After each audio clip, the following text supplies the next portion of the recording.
या बातमीपत्राचे प्रायोजक आहेत pro rich look skin and hair studio. नमस्कार, पोलीस माझा न्यूजच्या बातमीपत्रात आपलं स्वागत। सर्वांना मकर संक्रांतीच्या खूप खूप शुभेच्छा। पाहूयात काही विशेष घडामोडी।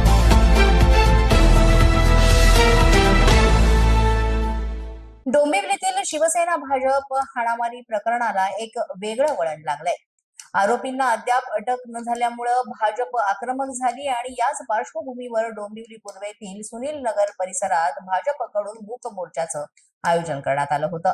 या मूक मोर्चामध्ये भाजप जिल्हाध्यक्ष नंदू परब यांच्यासह 19 प्रभागातील सर्व भाजप उमेदवार आणि मोठ्या संख्येनं पदाधिकारी कार्यकर्ते सहभागी झाले होते। कार्यकर्त्यांनी हातावर काळ्या फिती बांधून याचा निषेध केला। या मारहाण प्रकरणातील आरोपींना तत्काळ अटक करण्याची मागणी यावेळेस करण्यात आली।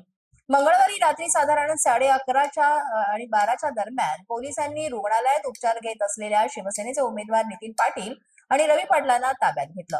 मात्र दोघांची प्रकृती चिंताजनक असल्यामुळे दोघांनाही पोलिसांनी पुन्हा शासकीय रुग्णालयात दाखल केलं। पोलिसांनी ताब्यात घेतल्याचं कळताच उमेदवारांच्या कुटुंबियांनी आणि शिवसैनिकांनी रुग्णालयाबाहेरच गोंधळ माजवला। शिंदेच्या शिवसेनेचे आमदार राजेश मोरे यांनी दडपशाही सुरू असल्याचा आरोप सुद्धा यावेळेस केला। दरम्यान पैसे वाटप आणि मारहाण झालेल्या वॉर्ड क्रमांक 29 सुनील नगर मध्ये पोलिसांनी तगडा रूटमार्च सुद्धा काढला। सर्व प्रवेश मार्गांवर नाकाबंदी सुद्धा करण्यात आली आणि होमगार्ड, दंगल नियंत्रण पथक तसंच फिरते पोलीस तैनात असल्याची माहिती सुद्धा कल्याणचे डीसीपी अतुल झेंडे यांनी दिली। संपूर्ण भागामध्ये जो आम्ही संवेदनशील भाग ऑलरेडी डिक्लेअर केलेला आहे, असे कल्याण डोंबिवली शहरामध्ये आपण 25 ठिकाणं जे आहेत ते संवेदनशील डिक्लेअर केले, त्यातलाच हा एक भाग आहे। या ठिकाणी पण आपण अतिरिक्त पोलीस बंदोबस्त नेमलेला आहे। याच्यामध्ये SRPFचा प्लॅटून असेल, त्यानंतर अतिरिक्त पोलिसाची कुमक असेल या ठिकाणी नेमलेली आहे आणि त्याच्यामध्ये आपण जे महत्त्वाचे पॉईंट्स आहेत त्या ठिकाणी फिक्स पॉईंट नेमलेले आहेत आणि सर्व एंट्री एक्झिट जे आहेत या भागामध्ये येणाऱ्या संवेदनशील भागामध्ये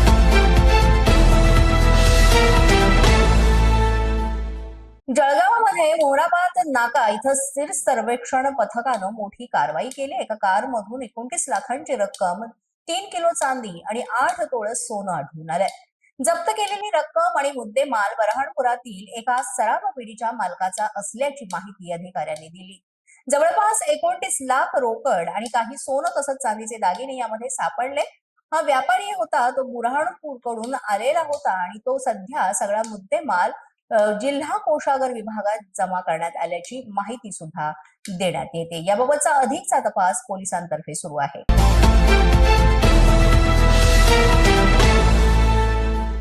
ठाण्यामध्ये दोन्ही शिवसेनेचे कार्यकर्ते आमने सामने आल्याचं पाहायला मिळालं।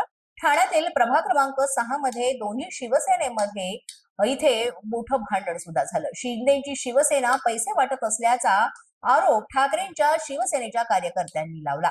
यावेळेस दोन्ही शिवसेनेच्या कार्यकर्त्यांची एकमेकांना धक्काबुक्की सुद्धा झाली। ठाण्यातील प्रभाग क्रमांक 6 मध्ये शिंदेच्या शिवसेनेचे कार्यकर्ते ईव्हीएम मशीनचा डेमो घेऊन घरोघरी प्रचार करीत असतानाच ठाकरेंच्या शिवसेनेच्या कार्यकर्त्यांनी याला विरोध केला आणि पैसे वाटप करत असल्याचा आरोप केला।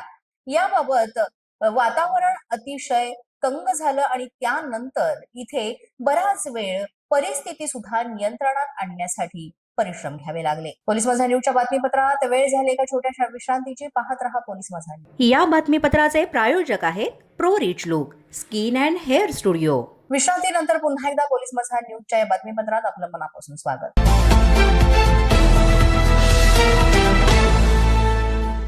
पुण्याच्या प्रभाग क्रमांक 40 मध्ये रोख रक्कम आणि वोटर लिस्ट सापडली।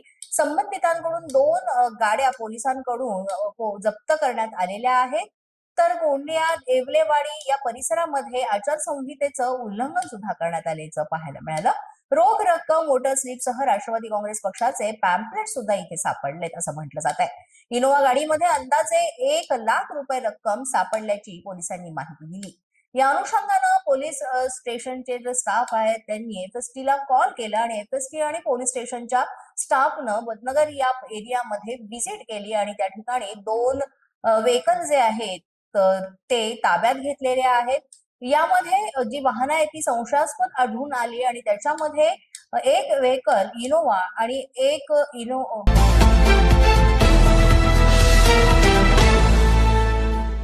छत्रपती संभाजीनगरमध्ये मकर संक्रांती निमित्त भाजपकडून तिळगुळ वाटप करण्यात आलं।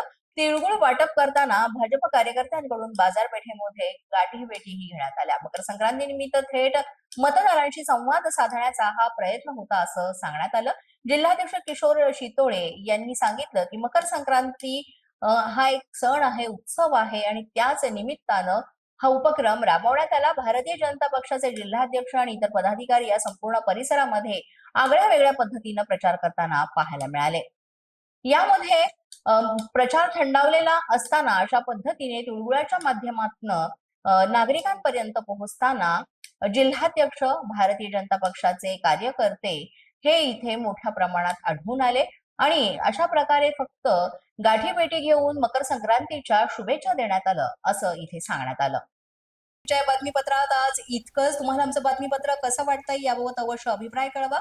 यासाठी पोलीस माझा न्यूजचं युट्यूब चॅनल सबस्क्राईब करा. तसंच आमचं फेसबुक, इंस्टाग्राम आणि ट्विटर अकाउंट फॉलो करा.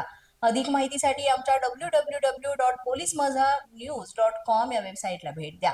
आमचे अधिकृत प्रतिनिधी व्हायचं असेल तर स्क्रीनवर दिलेल्या क्रमांकांवर आजच संपर्क